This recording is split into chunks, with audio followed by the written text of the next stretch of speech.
Hello friends, मैं आप सबका स्वागत करता हूं आपके अपने चैनल में जिसका नाम है मार्केट का जादू। तो दोस्तों, आज की इस वीडियो में हम एक ऐसी इंडियन आईटी कंपनी को एनालाइज करने वाले हैं जिसके बारे में मैं सबसे पहले आपको कुछ क्लूज़ देना चाहूँगा कि आप गेस कर सकते हो ये कंपनी कौन सी है। तो सबसे पहले ये एक फर्स्ट इंडियन आईटी फर्म है जो कि लिस्ट हुई थी नैस्डैक पे 1999 में। इस कंपनी की टोटल स्ट्रेंथ 2,42,000 एम्प्लॉय से भी ज़्यादा है। और इस कंपनी के बारे में एक खासियत है दोस्तों, ये आईटी सेक्टर में काम करने वाली कंपनी जब इस्टेब्लिश हुई थी तब इसके पहले तो इस्टेब्लिश होने के बाद पहले 2 साल में इस कंपनी के पास खुद का एक भी कंप्यूटर नहीं था। इस कंपनी का 37.8% स्टाफ महिलाएं हैं और इस कंपनी का प्रेजेंस 46 कंट्रीज़ में है। तो क्या आप गेस कर सकते हो ये कंपनी कौन सी है? अगर नहीं तो मैं आपको बता देता हूँ कि ये कंपनी है इन्फोसिस। और आज हम इस वीडियो में इस कंपनी का टेक्निकल एनालिसिस करने वाले हैं। तो इस वीडियो में हम लोग कुछ मेन पॉइंट्स कवर करेंगे जैसे कि कंपनी के recent result, balance sheet, holding pattern और उसके बाद में मेरा ओपिनियन यहाँ पे आप लोगों के साथ शेयर करूँगा। तो शुरू करते हैं। सबसे पहला चीज़ रेवेन्यू। रेवेन्यू एक ऐसी चीज़, रेवेन्यू मतलब कंपनी ने सेल्स से कितना पैसा इकट्ठा किया है उसे हम रेवेन्यू बोलते हैं। तो अगर यहाँ पे हम लोग देखते हैं कि कंपनी का रेवेन्यू लास्ट 5 क्वार्टर्स का यहाँ पे चार्ट दिखाई दे रहा है और लास्ट 5 क्वार्टर्स में अगर हम लोग देखते हैं तो ये ग्राफ हमें अप ट्रेंड में दिखाई दे रहा है। तो कंपनी के रेवेन्यूज़ बढ़ रहा है, मतलब कंपनी का सेल्स बढ़ रहा है और ये अच्छा इंडिकेशन है कंपनी के लिए। इसके बाद हम लोग चलते हैं नेक्स्ट स्लाइड पे जो है प्रॉफिट बिफोर टैक्स। तो देखिए दोस्तों, रेवेन्यू तो हमने देखा कि जो भी पैसा सेल्स करने के बाद आता है, प्रोडक्ट या सर्विसेज सेल करने के बाद जो भी पैसा आता है उसे हम लोग रेवेन्यू कहते हैं। तो इसके बाद हम लोग देखते हैं कि प्रॉफिट, कंपनी का प्रॉफिट कितना है। लेकिन प्रॉफिट देखने से पहले हमें कुछ चीज़ें देखनी पड़ती है, जैसे कि अगर हम लोग रेवेन्यू से टोटल एक्सपेंडिचर माइनस कर दें तो हमें मिलता है प्रॉफिट बिफोर टैक्स। तो टैक्स पे करने से पहले और ऑपरेटिंग प्रॉफिट कैलकुलेट करने के बाद जो प्रॉफिट हमें दिखाई दे रहा है वो ये है प्रॉफिट बिफोर टैक्स। तो यहाँ पे हम लोग लास्ट 5 क्वार्टर्स का रिजल्ट देखते हैं तो कंपनी का ग्राफ थोड़ा ऊपर नीचे ज़रूर है, जैसे मैं आपको यहाँ पे दिखाता हूँ। यहाँ पे देखिए, ये यहाँ पे हम लोगों को अप ट्रेंड में दिखाई दे रहा है, लेकिन जैसे ही Q4 फाइनेंशियल ईयर 1920 शुरू होता है तो यहाँ पे हम लोगों को डिप दिखाई दे रही है। ये डिप दोस्तों आप सब जानते हो कि कोरोना की एंट्री हुई थी यूएस मार्केट में और इसका डायरेक्टली या इनडायरेक्टली इम्पैक्ट इन्फोसिस के प्रॉफिट में भी हुआ था। तो यहाँ पे आप देख सकते हो, लेकिन इसके बाद जिस तरीके से कंपनी ने शानदार रिकवरी दिखाई है वो काफ़ी लाजवाब है और कंपनी फिर से अपने रेगुलर ट्रैक पे यहाँ पे आते हुए हम लोगों को दिखाई दे रही है। उसके बाद अगर हम लोग बात करते हैं नेट प्रॉफिट की, तो दोस्तों देखिए, जो भी रेवेन्यू हम लोगों ने अभी तक देखा उसके बाद हमने देखा कि प्रॉफिट बिफोर टैक्स। अगर हम लोग प्रॉफिट बिफोर टैक्स में से टैक्स माइनस करते हैं और जो भी कुछ प्रोविजनिंग होता है या वन टाइम सेटलमेंट होता है, अगर हम लोग उसे माइनस कर देते हैं तो जो भी चीज़ हमें मिलेगी वो रहता है नेट प्रॉफिट। तो कंपनी का नेट प्रॉफिट अगर हम लोग यहाँ पे देखते हैं लास्ट 5 क्वार्टर्स के लिए, तो यहाँ पे हम लोगों को थोड़े अप्स एंड डाउन दिखाई दे रहे हैं। तो शुरू करते हैं यहाँ पे हम लोग। तो यहाँ पे तो फर्स्ट 2 क्वार्टर्स में इस ग्राफ में हम लोगों को नेट प्रॉफिट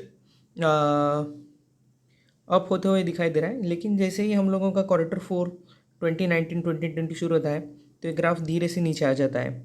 इसका ऑब्वियस रीज़न है दोस्तों, जैसे मैंने पहले बताया कि कोरोना का एंट्री हुआ था मार्केट में और इसकी वजह से ये इम्पैक्ट कंपनी के ऊपर दिखाई दिया है। लेकिन इसके बाद जिस तरीके से कंपनी ने रिकवरी दिखाई है वो भी काफ़ी काबिल तारीफ़ है और हम लोग बोल सकते हैं कि ये कंपनी अभी ऑन ट्रैक पे है। उसके बाद जैसे हम लोग कोरोना का इम्पैक्ट देख रहे हैं, हमें ये देखना है कि लॉन्ग टर्म के लिए कंपनी किस तरीके से बिहेव करती है। तो इसके लिए मैंने कंपनी के लास्ट 5 ईयर्स के रेवेन्यू रिजल्ट्स निकाले हैं और यहाँ पे भी हम लोग देख सकते हैं कि कंपनी ने शानदार रेवेन्यू यहाँ पे दिखाए हैं। तो लास्ट 5 ईयर्स के कंपनी के रेवेन्यू कंसिस्टेंटली बढ़ रहे हैं, जो कि एक अच्छा इंडिकेशन है हमारे लिए।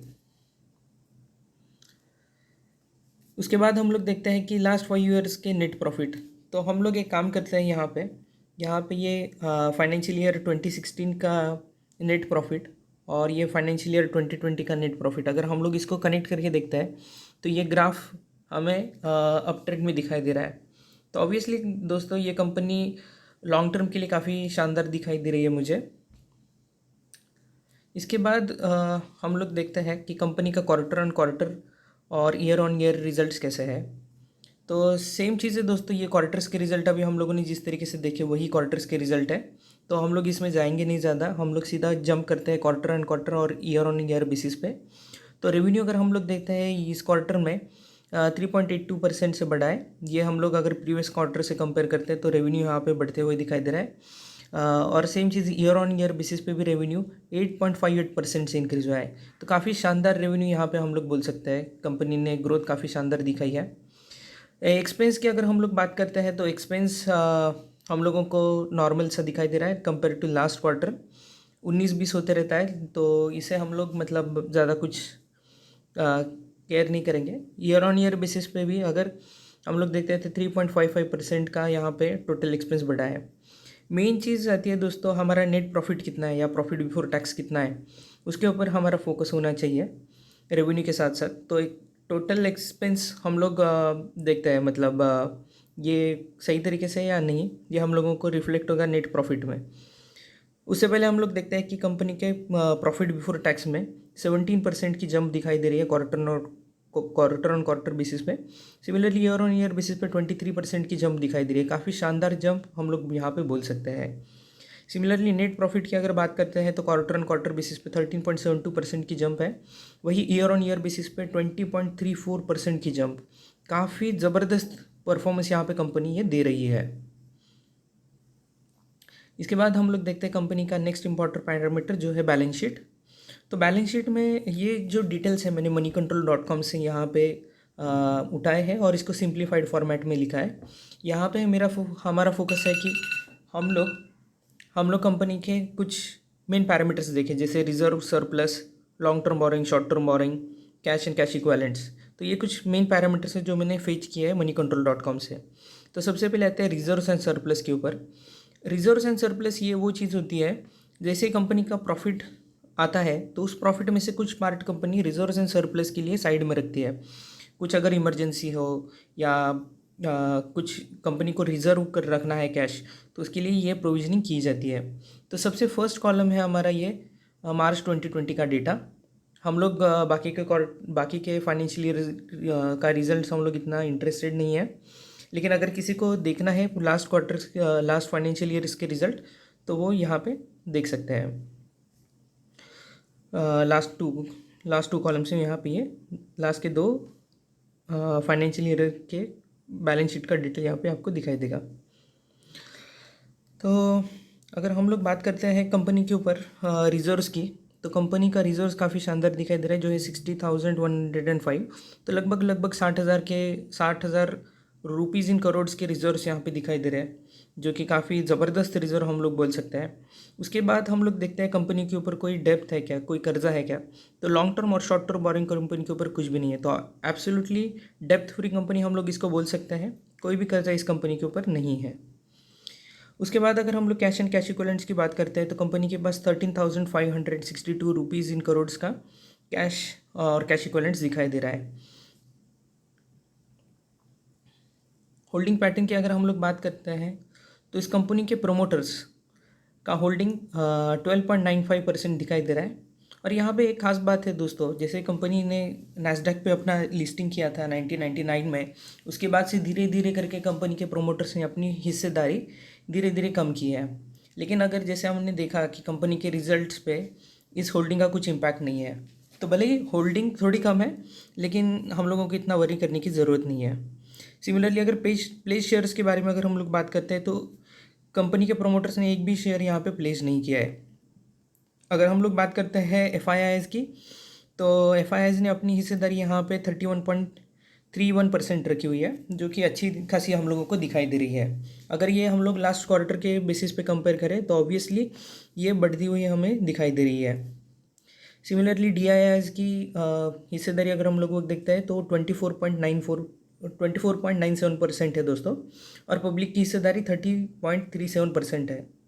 तो हम लोग बोल सकते हैं कि कंपनी के होल्डिंग पैटर्न में कुछ हम लोगों को ज़्यादा चेंजेस नहीं दिखाई दे रहे, जस्ट एफआईआईज़ की हिस्सेदारी यहाँ पे बढ़ती हुई दिखाई दे रही है। इसके सब बाद में मैं एक डिस्क्लेमर यहाँ पे अनाउंस करना चाहूँगा कि मैं यहाँ पे बता दूँ, मैं कोई फाइनेंशियल एडवाइज़र नहीं हूँ या सेबी रजिस्टर्ड एडवाइज़र भी नहीं हूँ।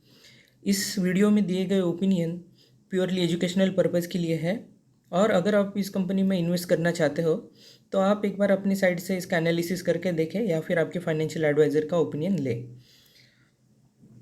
तो देखते हैं दोस्तों मेरा ओपिनियन। तो यहाँ पे हाँ, मैं अगर देख रहा हूँ तो कंपनी में शॉर्ट टर्म में कुछ भी हो सकता है। जैसे हम लोगों ने रेवेन्यू रिजल्ट्स देखे, रेवेन्यू तो अप ट्रेंड में दिखाई दे रहा था, लेकिन नेट प्रॉफिट और प्रॉफिट बिफोर टैक्स अगर हम लोग देखते हैं तो थोड़ा ऊपर नीचे दिखाई दे रहा था। तो शॉर्ट टर्म में कुछ भी हो सकता है दोस्तों, जैसे अनएक्सपेक्टेड इवेंट्स भी हो सकते हैं। जैसे हम लोगों ने 2020 में देखा कि कोविड की एंट्री हुई अचानक से मार्केट में, और उसकी वजह से शॉर्ट टर्म में कंपनी के ऊपर थोड़ा सा निगेटिव इम्पैक्ट होते हुए दिखाई दिया। तो शॉर्ट टर्म में कुछ भी हो सकता है, लेकिन अगर हम लोग लॉन्ग टर्म पर्सपेक्टिव से देखें तो ये कंपनी मुझे काफ़ी अच्छी दिखाई दे रही है। तो मेरे पास अभी जो भी शेयर्स है इस कंपनी के, इन्फोसिस के, तो उसको मैं करंटली होल्ड करूँगा।